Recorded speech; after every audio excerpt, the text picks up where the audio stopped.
Ho! The light dawns, and the Darjeeling master is pleased.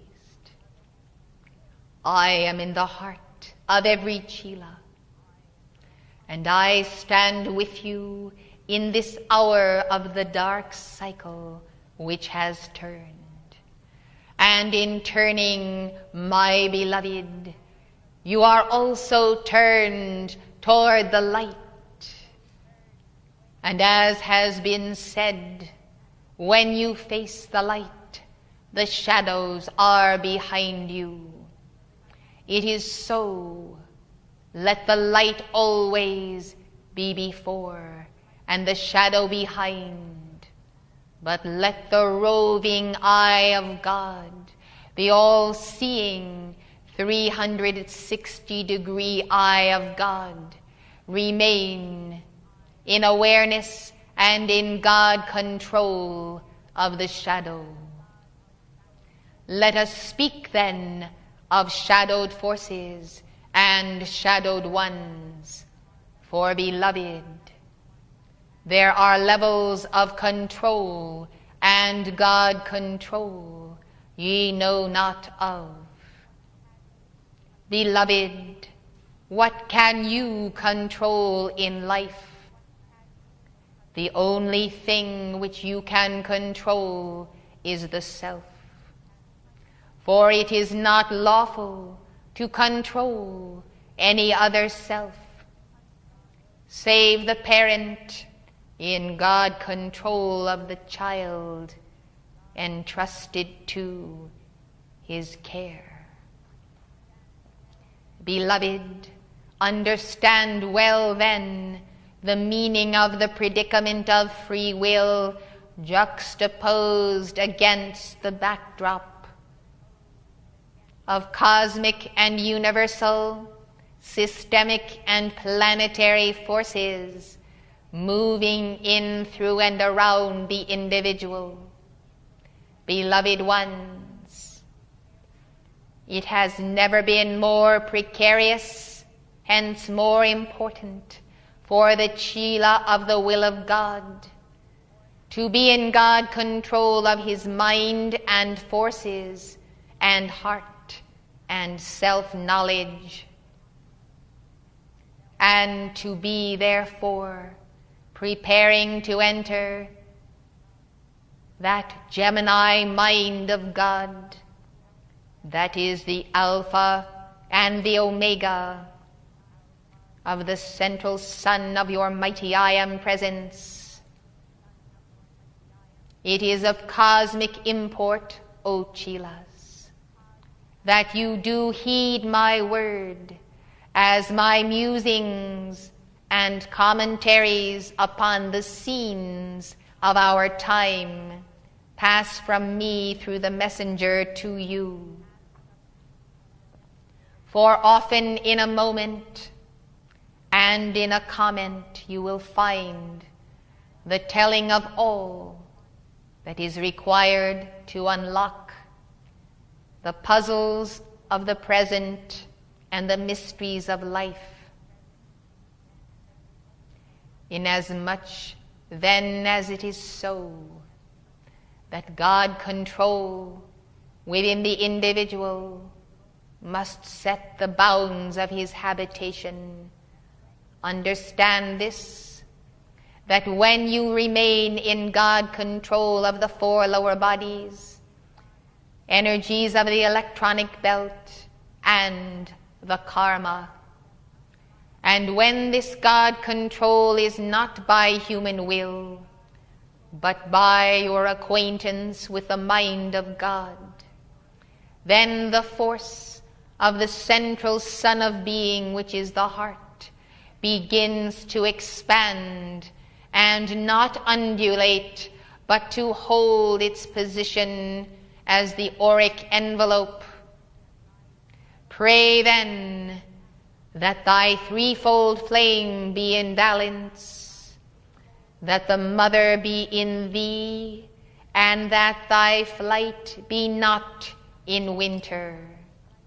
Pray then above all things to retain the auric field of Lord Gautama Buddha, who has lent to you, beloved, not only the thread of contact to his threefold flame, but to the devotees of the will of God, his auric field, the causal body, to be congruent with your own, as you so will it, and so periodically attune yourselves with those secret rays of his heart.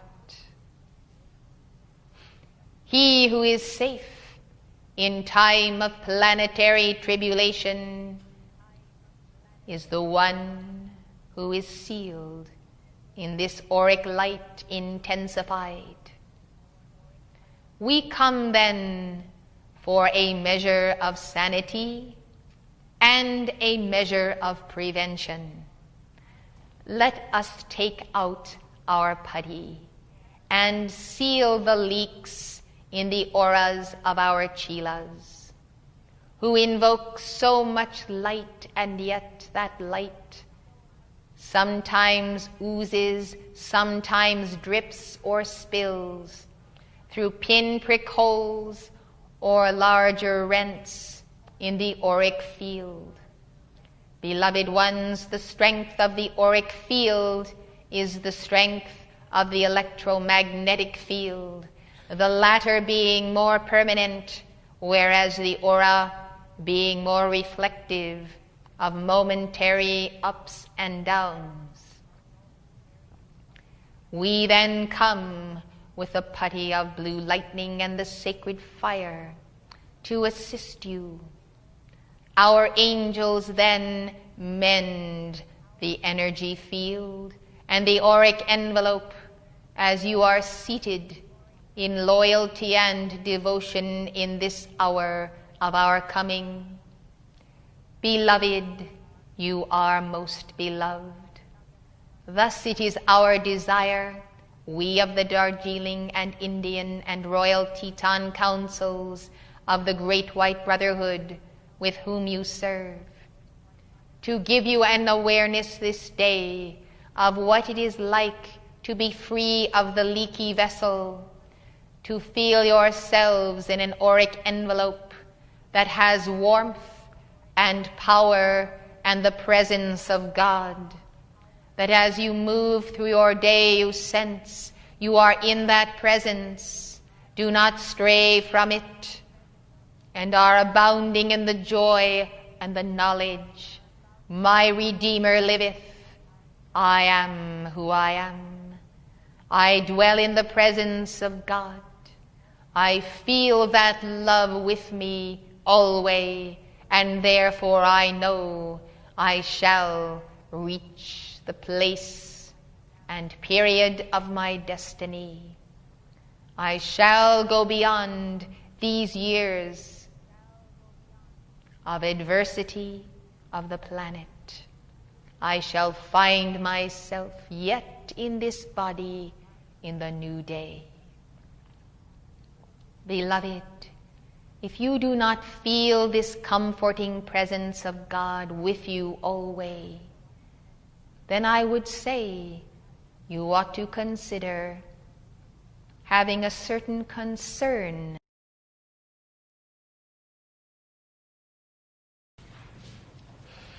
O gentleness of the mind of God, O illimitable presence that I am, I, Lanello, stand before you for the blessing of your hearts and your offerings and your support in this hour when the waves of the dark cycle yet beat against our summit lighthouse.